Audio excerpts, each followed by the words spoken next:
교회가 사용하는 교회력으로 지난주부터 한 달 동안을 우리는 대강절, 대림절이라고 그렇게 말합니다. 이 말은 예수 그리스도의 강림, 주님의 탄생을 기다린다고 하는 그런 뜻이 있습니다. 영어로는 어드번트라고 하는 그런 뜻으로 이 말은 옛날에 황제를 의전할 때 그런 의전적인 용어로 황제의 방문을 시스 어드번트라고 그렇게 말했어요. 초대교회 성도들은 예수님이야말로 진정한 황제요 유일한 하나님이라고 생각을 했습니다. 이처럼 대강절은 예수님은 진정한 왕이요 주님이신 그리스도께서 이 세상에 오심을 기념하는 절기로서 다시 오실 그리스도 예수를 기다리는 그런 절기입니다.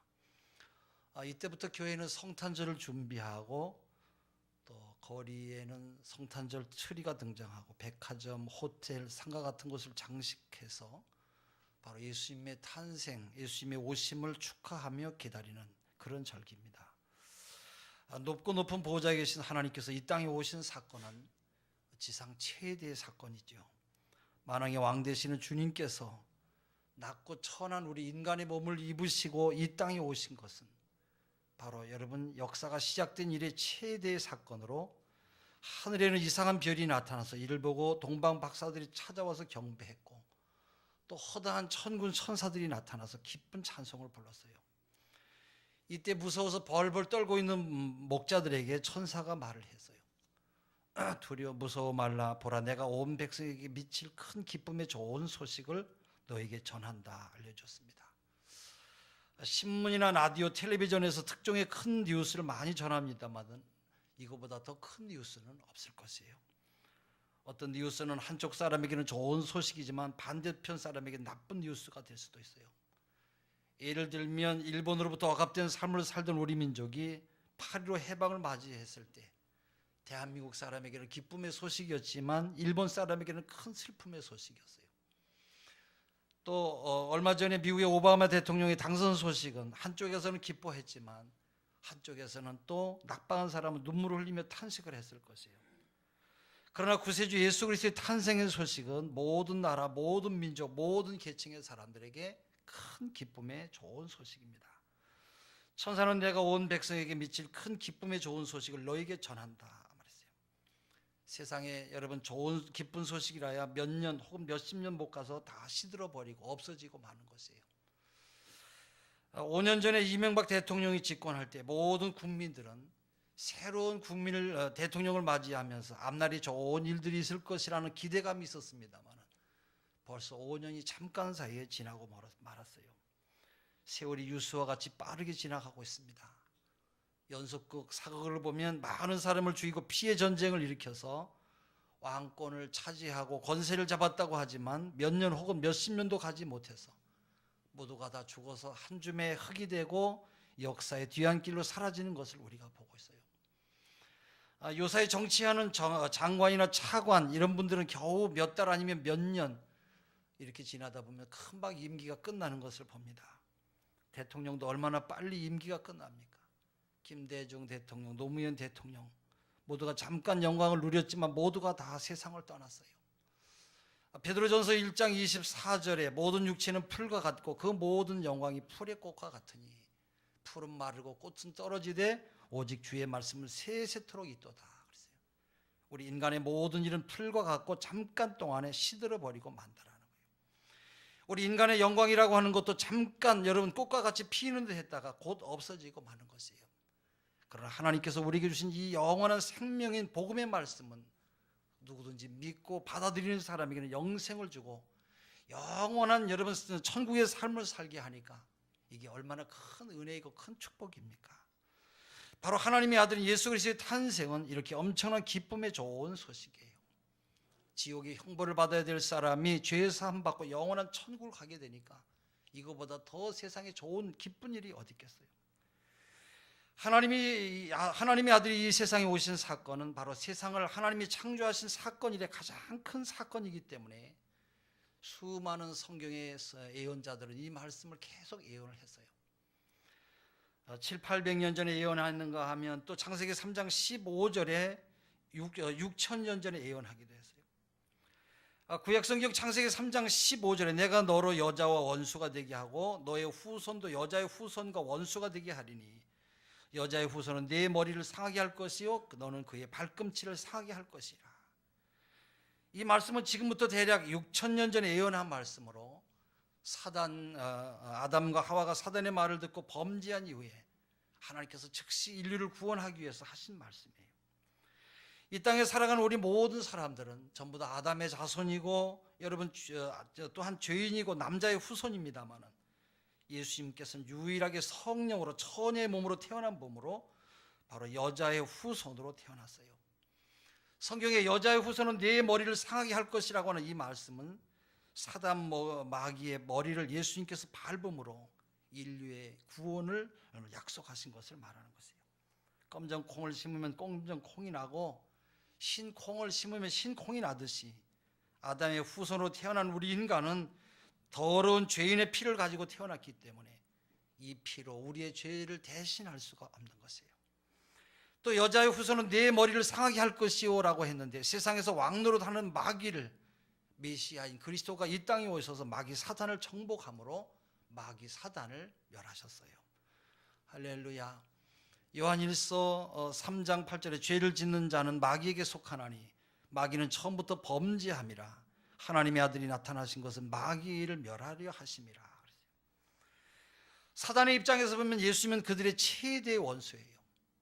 여자의 후손이 뱀의 머리를 다 박살냈기 때문에 또 뱀은 메시아의 발꿈치를 상하게 했어요.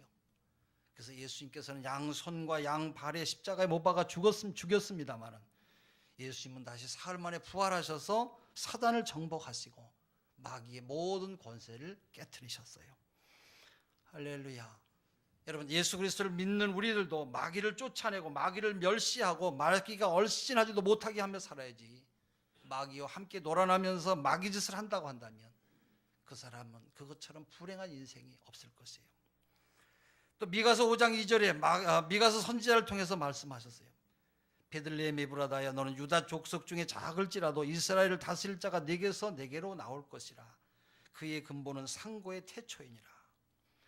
이 말씀은 메시아가 어디서 탄생할 것이라고 하는 것을 예언한 말씀이에요.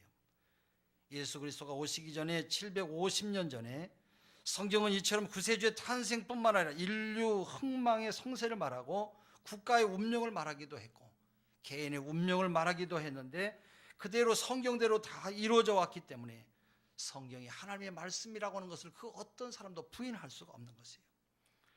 우리들은 24시간 후에 일어날 일도 알 수가 없는데 성경은 수천 년 전에 선지자나 아니면 하나님께 쓰임받던 사람들로부터 앞으로 있을 일들을 예언한 책으로 그만큼 확신을 가지고 있는 말씀이 바로 성경인 것이에요. 그렇기 때문에 이 세상에 그 어떤 사람도 성경을 하나님의 말씀이 아니라고 부인할 사람이 아무도 없어요. 근데 미가 선지자는 앞으로 이스라엘을 다스릴 자가 베들레헴에서 태어날 것이라고 예언했는데 그 예언의 말대로 그대로 이루어졌어요. 예수 그리스도는 베들레헴에서 탄생했어요. 예수님의 탄생을 알려주는 별의 인도를 받아서 동방 박사들이 예루살렘에 와서는 헤롯 왕궁으로 들어갔어요. 거기에 들어가서 유대인의 왕으로 태어나신 이가 어디 계시뇨 물었을 때 헤롯 왕은 잘 몰랐어요. 그래서 제사장과 서기관들을 불러서 물어보니까 미가서 5장 2절에 베들레헴이라고 가르쳐줬어요. 그렇게 가르쳐주면서도 그들은 메시아의 오심을 믿지 아니했고 경배도 하지 아니했어요.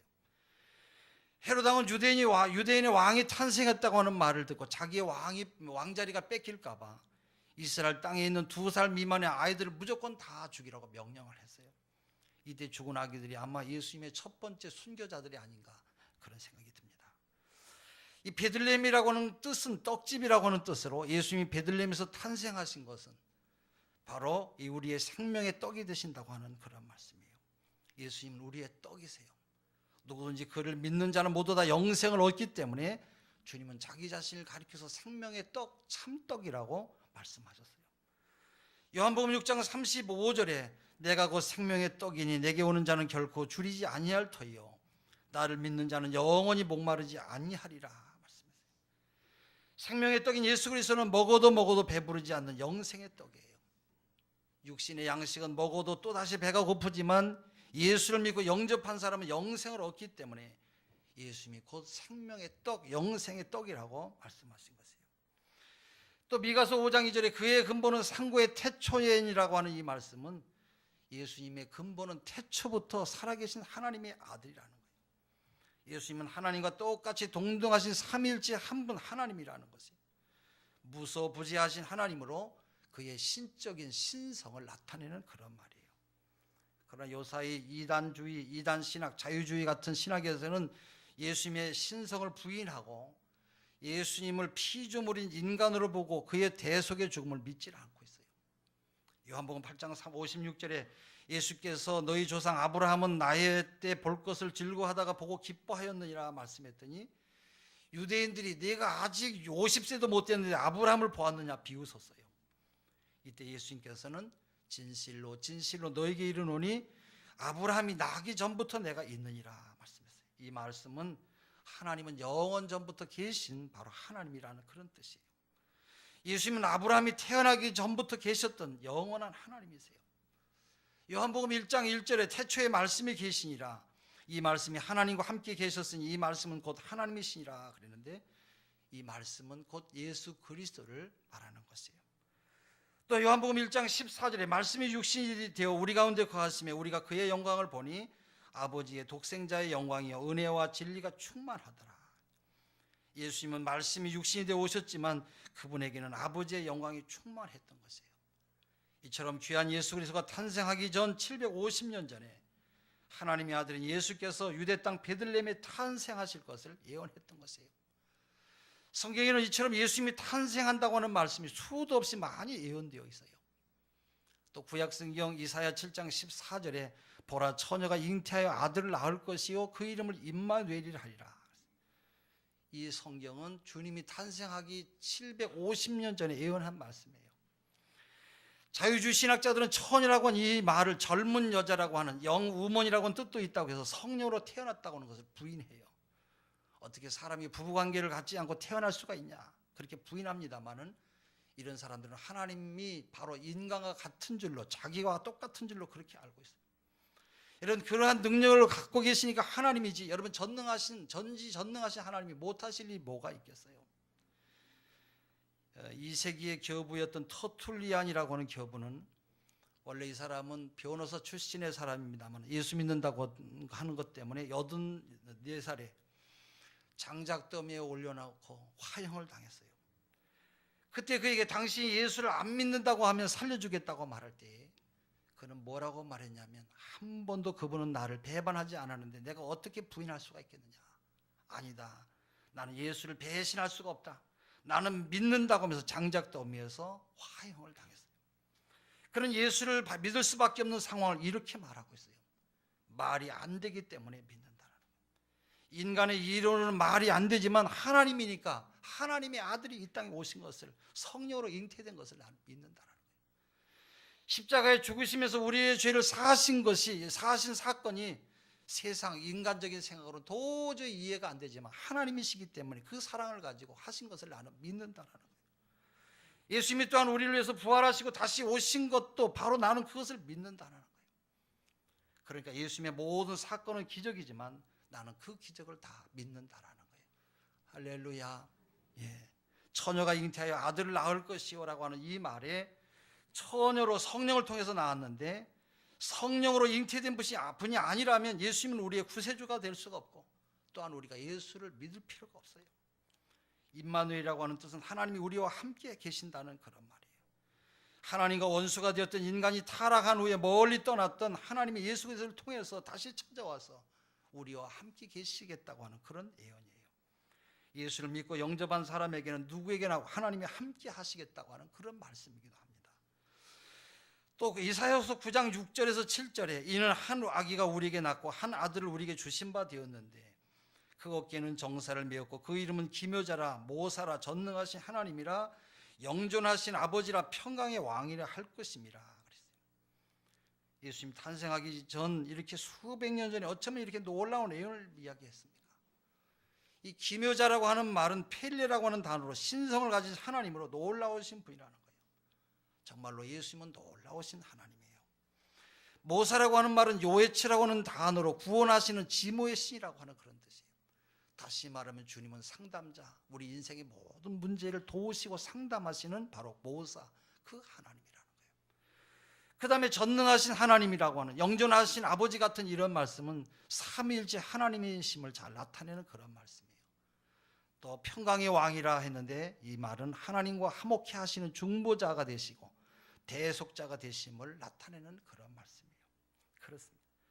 예수님은 죄로 인해서 하나님과 화목같이 못했던 인간의 죄를 위해서 십자가에서 높이 달려서 화목제물이 되심으로 우리를 화평하게 하신 것이에요. 에베소서 2장 13절에 이제는 전에 멀리 있던 너희가 그리스도 예수 안에서 그리스도의 피로 가까워졌느니라. 고린도서 후서 5장 19절에 하나님께서 죄를 그들에게 돌리지 아니하시고 화목하게 하는 말씀을 우리에게 부탁하셨다. 빌립이 아버지를 보여줬으면 좋겠다고 말할 때 예수님께서는 요한복음 14장 9절에 나를 본 자는 아버지를 보았거늘 어찌하여 아버지를 보이라고 하느냐 말씀했어요. 또 민수기 24장 17절에 내가 그를 보아도 이때 일이 아니면 내가 그를 바라보아도 가까운 일이 아니로다. 한 별이 야곱에게서 나오며 한 홀이 이스라엘에게서 일어나서 소동하는 자식들을 다 멸하리로다. 소동하는 자식을 멸하겠다고 쓴 것은 헤롯 왕을 이야기한 거예요.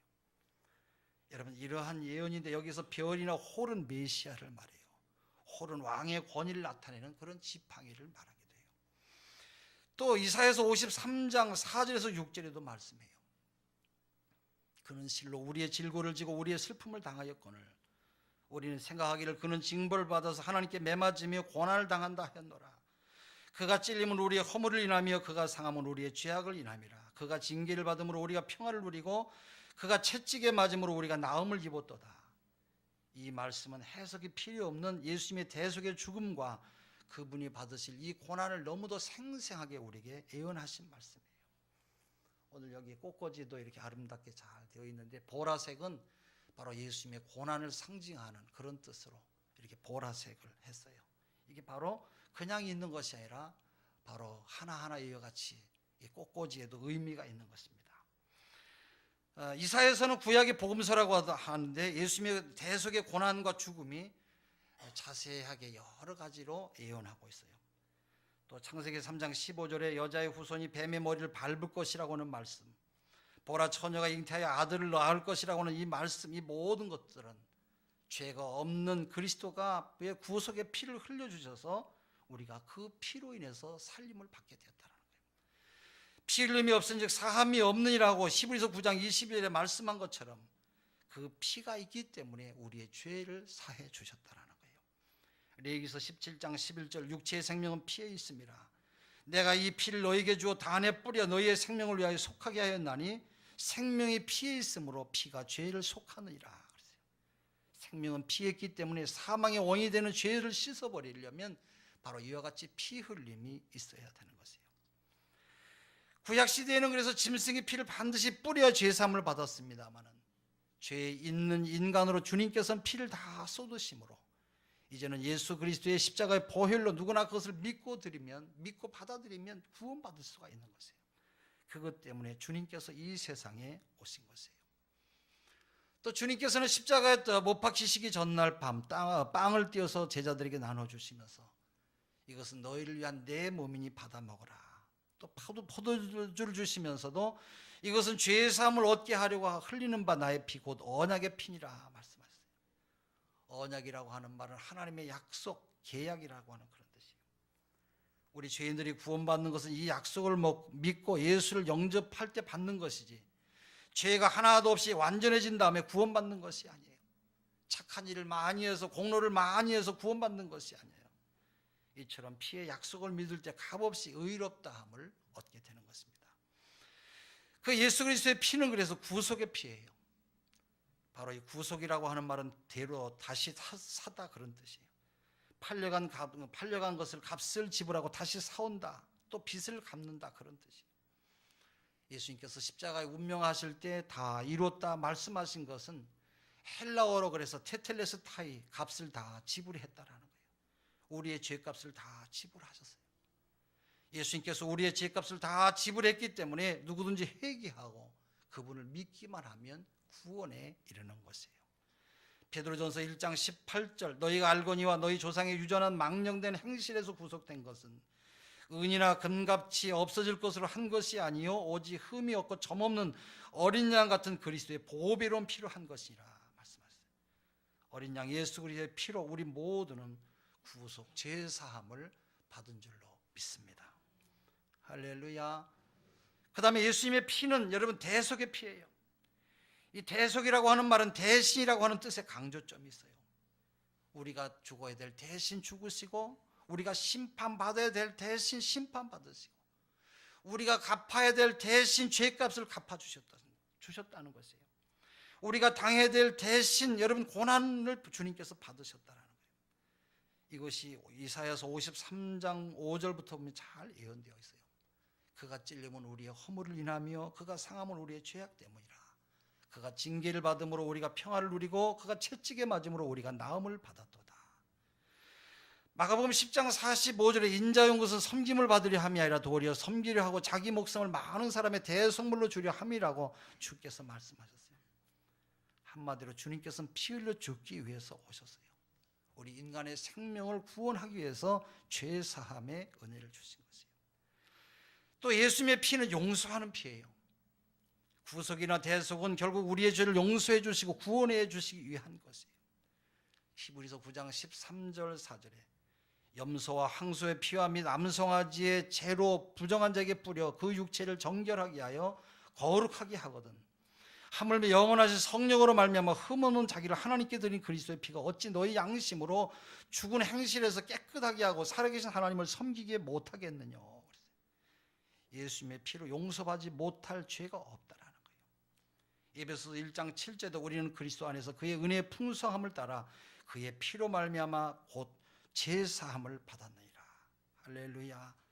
그러므로 예수 그리스도의 피는 우리 모두를 의롭게 하시는 그런 피예요. 우리의 죄를 용서만 하고 끝나는 것이 아니라 이 피가 우리를 의인으로 만들어 주신다라는 거예요. 로마서 5장 9절에 그러면 이제 우리가 그 피를 인하여 의롭다 하심을 얻었은즉 더 그로 말미암아 진노하심에서 구원을 얻을 것이니라.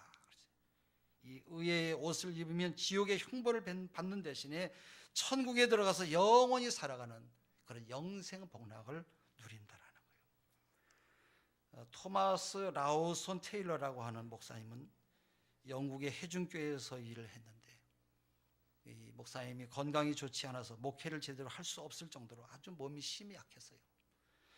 그러나 이번에 형편이 닿는 대로 전도에 열심히 썼고 힘을 다했고 복음을 열심히 전했는데 건강이 좋지 않아서 오래 살 수 없다고 하는 것을 알고 있었기 때문에 더 힘써서 일을 했어요. 1835년 3월 6일 저녁에 테일러 목사님은 한 집회에서 나는 죽을 때 말씀을 들고 죽을 것입니다 설교를 했어요. 이 설교는 마치 자기가 죽을 것을 예감한 것 같은 그런 설교였어요. 이 설교에 많은 사람들이 감명을 받았는데 그 이튿날 아침 목사님이 평소에 일어날 시간인데 안 일어나서 인기척이 없어서 방문을 열어보니까 목사님은 잠자는 듯한 그런 모습으로 하늘나라로 갔어요. 그의 손에는 성경이 들려져 있었는데 이분이 나이가 그때 27살이었어요. 이 목사님은 바로 하늘나라를 고향으로 삼고 살았기 때문에 병약한 몸이었지만 짧은 생애를 살았지만 감동적인 그런 자취를 남길 수가 있었어요. 이 목사님이 우리에게 남겨준 찬송가가 있어요. 그 찬송가가 479장이에요. 괴로운 인생길 가는 몸이 평안히 쉴 곳 아주 없네. 걱정과 고생이 어디는 없으리. 돌아갈래 고향 하늘나라. 이 찬송가는 3절로 되어 있는데 후렴에는 계속해서 돌아갈 내 고향 하늘나라라고 하는 그런 말로 끝을 맺고 있어요. 광야에 찬바람 불더라도 앞으로 남은 길 멀지 않네. 산 넘어 눈보라 채우쳐 불어도 돌아갈래 고향 하늘나라. 그리던 성도들 한자리 만나리. 돌아갈래 고향 하늘나라. 우리 모두는 다 돌아가야 될 사람들입니다. 어디로 갑니까? 하늘나라로. 우리의 진정한 본향인 하늘나라로 가야 될 것이에요. 이 세상이 우리의 본향이 아니라 하늘나라가 우리의 본향이에요. 예수님께서 우리의 모든 죄를 다 사해 주셨기 때문입니다.